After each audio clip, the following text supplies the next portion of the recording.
Express 1000 as a product of powers. So నేను ఇందాక చెప్పినట్టు ఇలా జీరోస్ ఉంటే ఈజీగా 10 క్యూబ్ అని రాసేయచ్చు అని చెప్పాను కదా. 1000 అంటే మనకి 10 ఎన్ని టైమ్స్ రిపీట్ అయినట్టు 10 × 10 × 10 అవునా, 3 టైమ్స్ రిపీట్ అవుతుంది. ఇలా రాస్తాను కదా. సారీ 10 × 10 × 10 అంటే 10 క్యూబ్ అని ఈజీగా రాసేయచ్చు. మనం ఏ ఎల్సిఎం మెథడ్ కానీ ప్రైమ్ కంట్రిబ్యూషన్ మెథడ్ కానీ చేయని అవసరం లేదు. కానీ ఇక్కడ ప్రొడక్ట్ ఆఫ్ పవర్స్ అన్నారు కదా, ఇంకా షార్ట్ ఫామ్ లో రాయాలంటే ఏం చేయాలి చూడండి.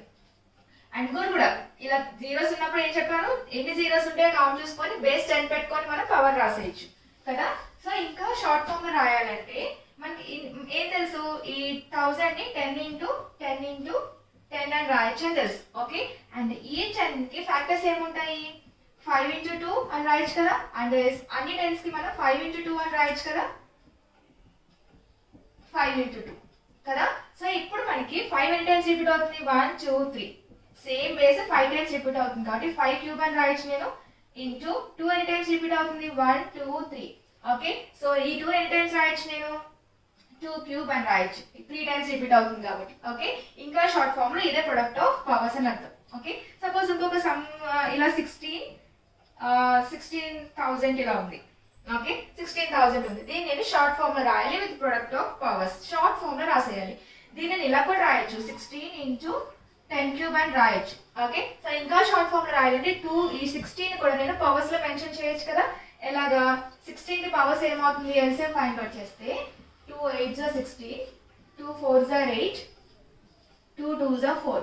బిఫోర్ డూయింగ్ ఎల్సిఎం మీకు కొన్ని నెంబర్స్ కి పవర్స్ అనేవి గుర్తుండిపోవాలి. లైక్ 16 కి 2 పవర్ 4 అని, 32 కి 2 పవర్ 5 అని, ఇలాంటివి కొన్ని గుర్తుండిపోవాలి. 9 కి 3 పవర్ 2 అని, ఓకే, 27 కి 3 పవర్ 3 అని అలా గుర్తుండిపోవాలి. ఇప్పుడు 16,000 కదా, ఈ 16 ఎలా రాయొచ్చు పవర్స్ లోని, 2 పవర్ 4 అని రాయొచ్చు. ఓకే, సో ఈ 10 క్యూబ్ అని ఉంది కదా, ఈ 10 క్యూబ్ నేను ఎలా రాయొచ్చు, 5 క్యూబ్ × 2 క్యూబ్ అని రాయొచ్చు కదా.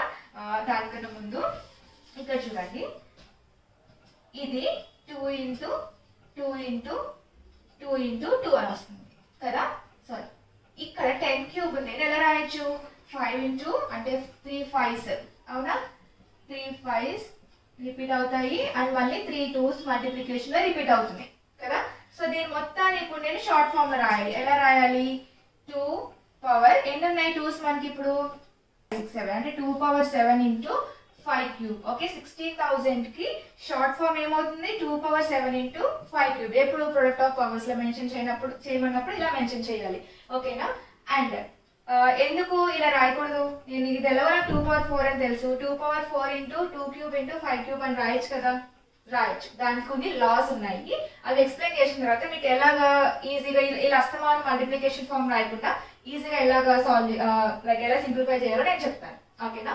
సో దీని next topic laws of exponents. అవేంటో చూద్దాము. దాని ఎక్స్ప్లెనేషన్ నెక్స్ట్ వీడియో ఇస్తాను, కానీ ఇప్పుడు లాస్ ఆఫ్ ఎక్స్పోనెంట్స్ చూపిస్తాను. These are the rules of exponents or laws of exponents. వీటినే మనం లాస్ ఆఫ్ ఎక్స్పోనెంట్స్ అని అంటాం.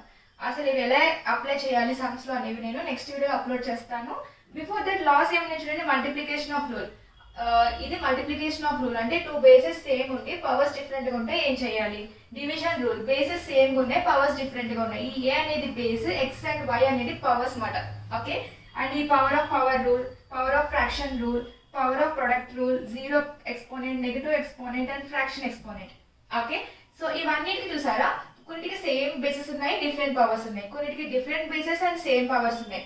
సో ఈ రూల్స్ ఎలా సమ్స్ చేసినప్పుడు ఎలా అప్లై చేస్తాము, అవి ఎలా సాల్వ్ చేస్తాము అనేది నెక్స్ట్ వీడియోలో అప్లోడ్ చేస్తాను. Don't miss it. Okay, thank you.